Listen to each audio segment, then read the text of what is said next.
Okay, I'm trying this one more time. I came to Home Depot this time because I heard this is a better place to find husbands than Lowe's.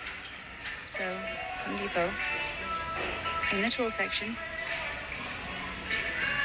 Nobody. It's a Saturday afternoon. Where are all the good men at? I don't find them. So, future husband, where are you? Hurry up and come and get me. It's great that there's some effort here, but by Saturday afternoon, these men are home, either working in the garage or in the backyard. And the only men that are left at Home Depot are either married and shopping with their wife, or married and trying to get a project done that he would have had done at 10 a.m. if it wasn't for wanting to have a relaxed morning with his family. Or I'll admit there's an occasional single guy, but guaranteed he is on his second or third trip of the day. And that man's focus on completing his project is on level 100. All that man wants is to get in and out as fast as possible. He's not even noticing you. I go to Home Depot because I'm working on a project, not looking to pick one up. How do I handle my boyfriend's female friend who excludes me in group settings? That whole sentence is strange. You handle her by excluding her male friend from every area of your life. Guys, I found them. They're not at Lowe's. They're not at Home Depot. They are at AutoZone. And there is just a slew of single men waiting to help you with your car problems. So I walk in and this guy's like, "Oh, ma'am, I saw you had a Jeep." First of all, I'm not a ma'am, but okay. And I said, "Yeah." And he said, "What can I help you with?" And I was like, "Oh, I need new wipers." It's like, "Let me help you find those." So we're checking out and he goes, "Do you need me to put those on for you?" "Yes, sir. Yes, I do." And then he told me, "Have a good day, babe." Call me babe! Normally I'd think that was, sexual harassment, but sir, I'll take it. Are you ready to hear where they are? They're at home. Good news, boys. We can go back to Home Depot now. They think we're at home. Talk about the man that's still single because he hasn't found the one that he wants to give everything to. And Hi, man here. I dedicated nearly a decade to a relationship. I learned about mental, physical, and verbal abuse. And I have never experienced that before. And I gave a lot of love into that relationship, a lot of energy. I tried different approaches, different perspectives, ceremonies, seminars, therapy. The most frustrating thing can be when you feel like you give your all to a relationship and you still feel like you're not getting to where you're meant to go. So if you're somebody who's like, where are all the good guys? How is it so hard to be in a good relationship? The reason why is because guys like me, we're unavailable now. I know what it's like to hurt in a relationship. Where are the men? What happened? That is a really good question. I don't know who's to blame. I could think of a couple possible answers in regards to who's to blame, as I'm sure we all could. Men don't want to be men anymore. It's not that they don't want to be men anymore. It's that they've been told over and over again by society and various other groups of people that they're full of toxic masculinity, and the traditional ways in which many men behave is no longer wanted by a large number of people. I feel like we're around a bunch of Peter Pans. What happened to men and values and family? What motivation do men really have to act like men when all they get in return is condemnation, criticism, and disparagement? As a man, I would rather die alone than lose my house and my stuff and get divorced once. They are looking for help, not a husband. Hold the line. So this is the moments where I am reminded that being an independent woman is not it. Making a lot of money is it, but I don't want to be independent. I want a man because look where we are. Home Depot. Home Depot because we gotta fix something. Depot. I need a man. Crystal, the first muscular man that you find, grab him. We're taking him home. For you? For something to fix. For something. Is this the right size? No, it's not the right size. Okay, hold on. I need a man. At least I look cute. Sir, can you give me a ride? Let me see. We are still looking for what we need and we can't find it. I need help. I'm your man. I need help. If you lost a great man, that's on you. The fact that he was working his fucking ass off to put you first, to put his family first, to make sure that you guys were good. And not even that, make time for you. Showed you love and affection, and you didn't appreciate that? I don't know what to tell you. You just lost a great man. All you can do is just fucking learn from it. Goes into Home Depot looking for a man. Passes 20 Mexican day workers on the corner without a glance. What should you do when your man looks at other women? Of course you want to talk to him about it. You want to tell him how much this is bothering you. It makes you feel insecure because the women he looks at are gorgeous. But this is what I think you should do. Instead of saying something to him, you are going to take the high road. Because when you talk to him about it, it won't make him stop looking at other women. What's most likely to happen is that he will just become very good at hiding it from you. There's a big difference between looking at somebody and, for example, sending a personal DM to women your man doesn't know. Because that shows a certain intention. Sending another woman a DM shows that he wants to get her attention. But you are still not going to say anything. Instead, show him how confident you are. And next time you're having a romantic moment together, whisper in his ear that you're so grateful that you're with such a faithful man. The point I'm trying to make is this. You want a man that's masculine at all times, while you pick and choose when you want to be masculine. And I'm saying, stop talking and listen. That's a masculine trait that you have right there. I like that though. But that's a problem. I like that. That's a problem. I like that though. Okay, like, tell me to shut the fuck up because I don't get Stop that. talking. Stop fucking talking. All right? Shut up, man. And I'm going to tell you this as a hyper-masculine man myself. I don't like girls like y'all because you guys don't listen. And I'm telling you right to your face. I'm just going to get a girl that's always feminine versus arguing and having to put you in your place all the time. Right now, having this conversation with you is stressful. I can only imagine being in a relationship with you doing this all the time. Yeah, pretty much. Men don't want that. We already get stressed from the outside world. Why do we want to come in and fight our girl? We've stopped believing that there are women who will love us. I've seen men married for 20 years and have begged for affection for over 10 years and still not getting a hug or kiss unless they demand and initiate it. Majority of the women today, and it started in the 70s by the way, radical feminism destroyed the world and destroyed women, and it destroyed relationship because women kind of destroyed it for themselves. You want to be equal to a man, you want men to treat you equally, everything, and you think that everything you do, you are perfect one. What we have, a lot of women have, right? Men have more value when they get older than a woman. And if women come and treat men like a wallet and everything has to be transactional, okay, men lose interest. And today we are suffering because high quality women like me or other girls or other women that I know, right? They suffer because if I look good and I go with a man to dinner, immediately they think that if I look sexy and I have big boobs, immediately I'm gonna go to bed, do a line of cocaine. You understand? The good women suffer from what the other women did because radical feminism literally destroyed the relationships today. Look at their faces. Every one of them is thinking, yeah, but not me. They're not even listening. Although she was right except for one part. Women don't want equal treatment. They still want special treatment. We judge them by how they act. They judge us on looks, income, social status, etc. Okay, this is for all my single girlies in their late 20s, early 30s. Where are we finding men now?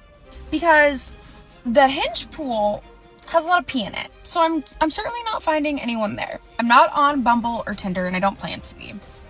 I go to the bars sometimes, but the quality of men there, typically not the best from what I've experienced, but I'm not opposed to it. I go to the grocery store with my hair on top of my head. No makeup, baggy clothes. So I don't think anybody's dying to give me their number when they see me there, okay? So, if you've got any ideas, toss them my way because I'm 30 and beginning to think that this whole dying alone thing isn't going to be like a running joke. It's going to be reality. So yeah, let me know. I'm actually glad she said that because this is the fear that most of them are carrying inside. The fear of dying alone. They're so brave chanting they don't need men, but it's only a matter of time before they come on TikTok to ask where the men are at. That's when you know reality has hit them. Dating is only hard for them because they're looking for perfection in a man. We do not live in a perfect world, So why do you expect to find perfection anywhere? It just doesn't make sense. I just had an epiphany and I feel so stupid right now.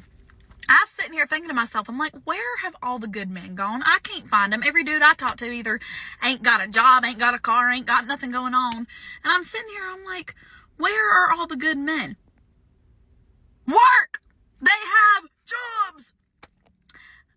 You know where they're not? At Goodwill at 3 p.m. on a Tuesday like me after writing my silly little songs all day. So if that means I gotta post up at the MAPCO at 5 a.m. looking hot to bag me a hardworking man, MAPCO, get ready. You're about to get a show. I just don't see why women go out to the woods and find themselves a bear. I love it when they tell us where they're going to meet men. Advanced warning on places to avoid. If you want to be a part of my life, you're gonna have to fucking prove it to me now. Nobody gets a fucking free pass anymore. You want my trust? Earn it. You want my respect? Fucking earn it. You want my fucking love and time and energy? Fucking earn it. Nobody gets to ride this ride for fucking free anymore. So congratulations to every single one of you who got their ticket and they decided to rip up the fucking ticket. Listen, I'm seeing a lot of older women out here claiming they want a good man. Now, these are women who are in their late 30s, 40s. They're out here saying how bad they want a good man and what a good man at.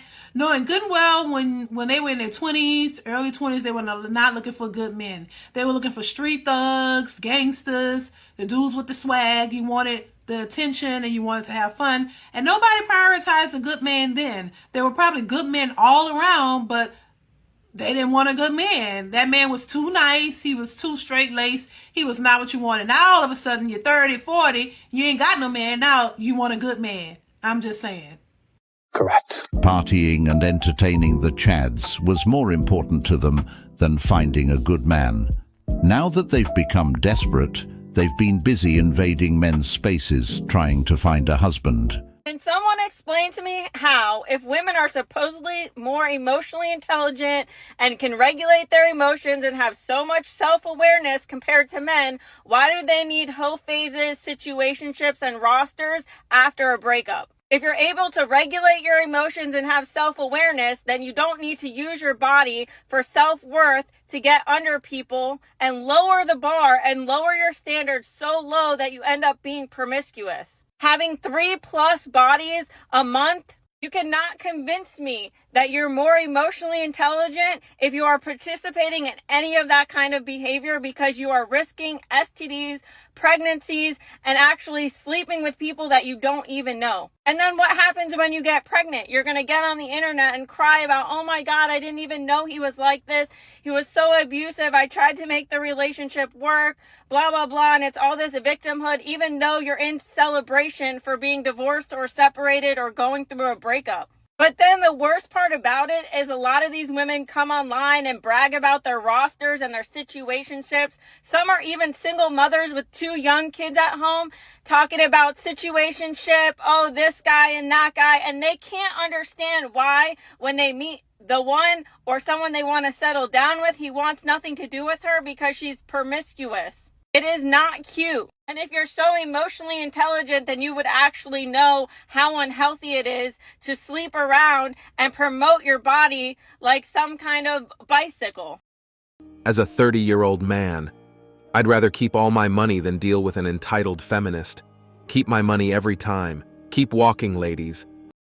Buckle up, Buttercup. Let's go husband shopping. This is what we're going to do. Before we leave the house, we're going to put on a sundress. They're soft, feminine, approachable. Men love a lady in a sundress. That's just the way it is. I didn't write it. I'm just telling you. Once we get our sundress on and we feel beautiful and confident and like we could take on the whole world, we're going to go to wherever they sell power tools nearest to you, okay? Except Walmart. Don't go to Walmart. We're going to go to Home Depot, Lowe's, Menards, wherever it might be, okay? Power tools is the most important part here, okay? So let's just say we go to Home Depot. Once we get to Home Depot, and we do not walk up in that bitch in the glass because we do not want every motherfucker coming up to our fine-ass dressed in our little sundress, okay? We're not looking lost. We know exactly why we're there, okay? You walk in the door confidently, you go to the power tool section, and you wait until you find a man that you're attracted to. And then once you find the man that you're attracted to, this is how you're going to break the ice and get him to talk to you for the next 30 to 45 minutes of your life, okay? You're going to ask him this one question. Do you prefer Milwaukee or DeWalt? The Milwaukee ones are red, the DeWalt ones are yellow. And I promise you, he will talk to you for the next 30 to 45 minutes about why Milwaukee or DeWalt is superior to the other. Baby, I'm going to Home Depot, see if I see somebody. I just pulled up to Home Depot. We're about to see what we can find. Let's go see what we can find. Okay? I'm mad nobody told me about this sooner.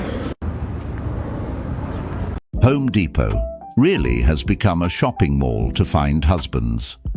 To be quite honest here, these hard-working men already have enough on their plates to handle. They don't need to carry extra baggages. So I know it might be Friday. I'm asking her if she wants to try to go manhunting. She's down. And then what do I see? Home Depot! Can we go manhunting in Home Depot?